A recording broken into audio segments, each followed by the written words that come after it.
ચાહે ગરીબ હોય, મનથી દુખી છો દરેક.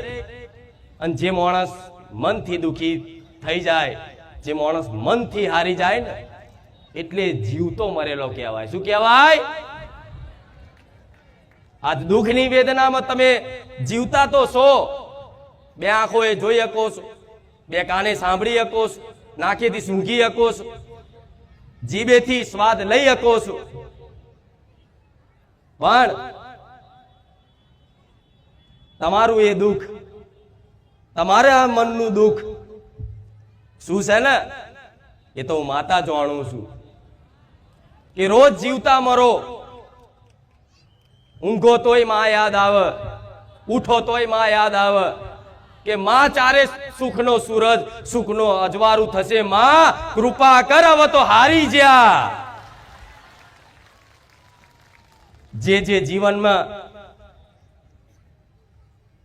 મનથી હારી ગયેલા હશે ને, મનથી તૂટી ગયેલા હશે ને, એના માટે મારા રોમે મન સોલંકી પેઢીની બહુચરના ખાતાની ઉગતાની મેલડીને જાગૃત બનાવી. મારા મેલડીના રામ.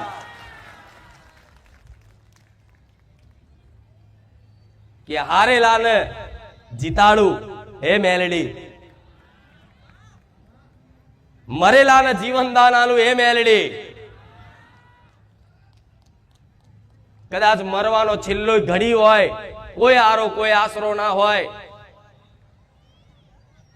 અને કોઈ ભક્ત ખાલી રડીને પોકાર કરીને કે હે માં કુખાર મેલડી, જો તું જગતમાં બેઠી હોય અને લાખો દુખિયારાના દુઃખ દૂર કરતી હોય, તો માં આજ સંસારનો આશરો નહીં રહ્યો, માં આજ પરિવારનો આશરો નહીં રહ્યો, માં કુટુંબનો આશરો નહીં રહ્યો, આ સમાજનો આશરો નહીં રહ્યો, આ કોઈ જગતના માણસોનો આશરો નહીં રહ્યો, પણ માં એક તારો આધાર ને એક તારો આશરો છે. માં મારી વારે આવજે. તો તોથી જ મારા મેલડીના અને મારા મેલડીના બકરાના કોણ ઊંચા થઈ જાય. કે કઈ દિશામાં મારા ભક્તે મને યાદ કરી. તમે યાદ કરો, સ્મરણ કરો અંતરનાભીથી, અને સેકન્ડ પલવારમાં તમારી જોડે આઈને ઊભી થઈ જાઉં. એ ખુખાર મેલડી છું.